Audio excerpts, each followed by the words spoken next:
नमस्कार, आप देख रहे हैं 4 PM और मैं हूं आपके साथ निधि तिवारी। लोकसभा चुनाव के बाद से अल्पमत में आए पीएम मोदी को अब उनका साथ देने वाले लोग भी आग दिखा रहे हैं। कभी पीएम मोदी की प्रशंसा करने वाले नेता अब मोदी जी को चुनौती दे रहे हैं। इसी कड़ी में चुनावी रणनीतिकार और जनसुराज के संस्थापक प्रशांत किशोर ने एक बड़ा बयान दिया है और उन्होंने कहा कि अब नरेंद्र मोदी और एनडीए सरकार की लोकप्रियता कम हो गई है और एनडीए सरकार का आगे का सफर 9 राज्यों के चुनावों पर निर्भर करेगा। गौरतलब है कि इससे पहले प्रशांत किशोर मोदी जी और बीजेपी को लेकर तारीफ भरी बातें किया करते थे। बीजेपी की पूर्ण बहुमत सरकार बनाने का दावा किया करते थे।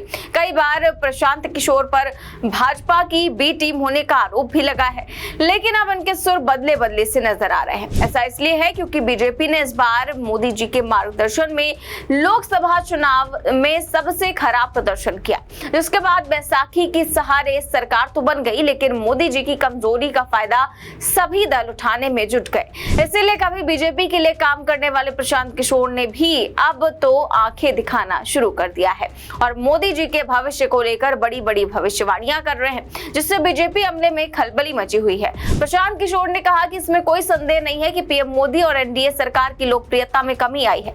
नरेंद्र मोदी अपने तीसरे कार्यकाल में कमजोर पीएम है और उनकी ताकत और लोकप्रियता गिरी है। मैंने चुनाव से पहले ही कहा था कि वो जितनी भी सीटें ले आए अपने तीसरे कार्यकाल में वो कमजोर ही साबित होंगे, क्योंकि 10 साल में लोगों ने देखा है कि उन्होंने जनता के लिए कुछ नहीं किया। बिहार के लोगों ने 2014 में बीजेपी को 30 से ज्यादा सीटें दी, 2019 में 39 सीटें दी। इस बार भी उन्होंने 30 से ज्यादा सीटें जीती, लेकिन बिहार के लोगों की जिंदगी में क्या बदलाव आए? कुछ भी नहीं बदला है। इसीलिए निश्चित तौर से 2019 और 2014 के बाद पीएम मोदी के समर्थकों का मोह भंग हुआ होगा। इसीलिए नरेंद्र मोदी की लोकप्रियता और ताकत दोनों ही गिरे हैं। एनडीए सरकार का आगे का सफर 2 से 2.5 साल में होने वाले 9 राज्यों के चुनाव पर बहुत हद तक निर्भर करेगा। अगर राज्यों में नतीजे बीजेपी की सरकार के खिलाफ रहे तो सरकार की स्थिरता पर सवाल जरूर उठेंगे, लेकिन अगर बीजेपी इन राज्यों में अच्छा प्रदर्शन करती है तो उसकी सत्ता बनी रहेगी। देखिए, मोदी तीसरे टर्म में कमजोर प्रधानमंत्री हैं, ये तो आपको दिख ही रहा है। लेकिन हमने तो इलेक्शन से पहले ये बात कहा कि सीटों का नंबर कुछ भी हो, तीसरा टर्म जो मोदी का होगा वो उस तीसरे टर्म में वो कमजोर प्रधानमंत्री साबित होंगे, क्योंकि जमीन पर लोगों ने 10 साल 12 साल मोदी जी का कार्यक्रम देख लिया, उनका प्रयास देख लिया, उसका असर देख लिया। आप बिहार को देख लीजिए।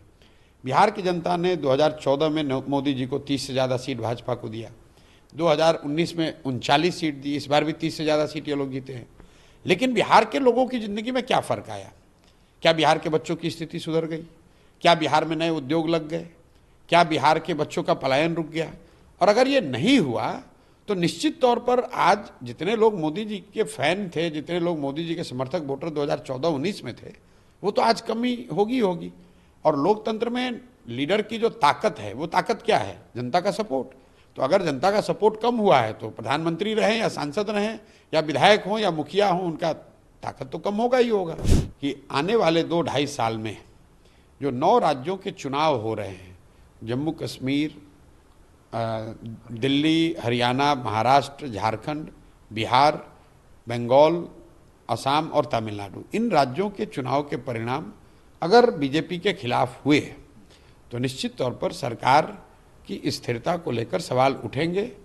अगर इन राज्यों में बीजेपी ने अच्छा परफॉर्मेंस किया तो उनकी ताकत बनी रहेगी। साथ ही प्रशांत किशोर ने नेता विपक्ष राहुल गांधी को लेकर भी बड़ा दावा किया और उन्होंने कहा कि कांग्रेस के हालात में बहुत सुधार हुआ है। राहुल गांधी ने पिछले 2 सालों में काफी मेहनत की है। राहुल ने मोदी जी की विभाजनकारी नीतियों के खिलाफ भारत जोड़ो यात्रा निकालकर देश की जनता को अलग संदेश दिया और मोदी जी की नकारात्मक राजनीति का पर्दाफाश करके रख दिया, जिसका बड़ा फायदा लोकसभा चुनाव में कांग्रेस को मिला और कांग्रेस देश की दूसरी सबसे बड़ी पार्टी बनकर उभरी और मोदी जी को परेशान कर दिया। राहुल गांधी ने मोदी की नीतियों का पोस्टमार्टम करने का काम किया और लगातार कर भी रहे हैं। वहीं प्रशांत किशोर ने नीतीश कुमार को लेकर भी कहा कि बीजेपी की मजबूरी है कि वो नीतीश कुमार को मुख्यमंत्री पद से नहीं हटा सकते हैं, क्योंकि दिल्ली में सरकार चलाने के लिए उन्हें नीतीश कुमार की जरूरत है। बिहार में मैं जानता हूं कि बीजेपी लैकलस्टर नेतृत्व है, उनका कोई ना चेहरा है, ना उनका कोई प्रयास है, ना उनकी कोई बात कर रहा है। उन लोगों ने अपना नेतृत्व नीतीश जी के हवाले करके छोड़ दिया है, जबकि बीजेपी का खुद का बीजेपी का कार्यकर्ता, एक एक कार्यकर्ता मान रहा है कि नीतीश जी के नाम पर चुनाव लड़कर जीत नहीं सकते हैं। लेकिन देखिए, कभी कभी नियति भी अपने तरीके से काम करती है। बीजेपी की मजबूरी ये है कि वो नीतीश को मुख्यमंत्री के पद से हटा नहीं सकते हैं, क्योंकि उनको दिल्ली में सरकार चलानी है, और उनको ये भी पता है कि नीतीश को मुख्यमंत्री रहते वो बिहार में चुनाव जीत नहीं सकते हैं। तो भाजपा की हालत तो बिहार में ऐसी है कि ना आप दाएं जा सकते हैं ना बाएं जा सकते हैं। उनको मालूम है कि सरकार में क्या परेशानी है, उनको मालूम है कि नीतीश के साथ वो जीत नहीं सकते हैं, लेकिन बिहार में वो कुछ कर नहीं सकते हैं, क्योंकि दिल्ली में सरकार चलाने के लिए उनको नीतीश की मदद की जरूरत है। वहीं प्रशांत किशोर ने एक और बयान देकर बिहार की सियासत में भूचाल ला दिया। पीके ने दावा किया कि आने वाले समय में ना तो जनता दल यूनाइटेड बचेगा और ना ही नीतीश कुमार का कोई राजनीतिक वजूद रहेगा। और उन्होंने बिहार में अधिकारियों के राज और नीतीश कुमार की निष्क्रियता पर भी सवाल उठाए। प्रशांत किशोर ने कहा कि जेडीयू जब दल ही नहीं रहेगा तो उसका उत्तराधिकारी क्या होगा। पीके ने कहा कि नीतीश कुमार का जो दल है उसमें मैं रहा हूँ, नीतीश कुमार के साथ काम भी किया है, तो उस दल की पूरी पूंजी नीतीश कुमार है। जब वही खत्म हो गई तो ब्याज से काम कैसे चलेगा, उस दल का कोई भविष्य नहीं है। प्रशांत किशोर ने आगे कहा कि आप बिहार में किसी भी व्यक्ति से बात करिए तो यही कहेगा कि बिहार में अधिकारियों का राज है, अधिकारियों का जंगल राज है। ऐसे में लोगों को विचार करने की जरूरत है कि अधिकारियों का आखिर जंगल राज हुआ कैसे। नीतीश कुमार तो पहले भी मुख्यमंत्री थी। हुआ ये कि नीतीश कुमार पिछले कुछ सालों से विधायकों, मंत्रियों, पंचायती राज से जुड़े लोगों के बजाय, अपने कार्यकर्ताओं के बजाय पूरी व्यवस्था को अपने चंद 2-4 सलाहकारों के हवाले कर दिया। बता दें कि चुनावी रणनीतिकार से सियासत के मैदान में आए प्रशांत किशोर अब अपनी पार्टी लॉन्च करने की तैयारी में है। प्रशांत किशोर पिछले 2 साल से जनसुराज पदयात्रा पर है और अब गांधी जयंती पर जनसुराज पार्टी की सियासत में एंट्री का औपचारिक ऐलान करने वाले हैं। जनसुराज बिहार विधानसभा चुनाव लड़ने का ऐलान कर चुकी है। हाल ही में बिहार की राजनीति में अपना सिक्का आजमाने उतरे प्रशांत किशोर ने एक बड़ा ऐलान भी किया था और उन्होंने कहा था कि अगर उनकी नई राजनीतिक पार्टी सत्ता में आती है तो वो 1 घंटे के अंदर ही बिहार में शराबबंदी को समाप्त कर देंगे, क्योंकि शराबबंदी का फैसला नीतीश कुमार की तरफ से एक ढकोसला है।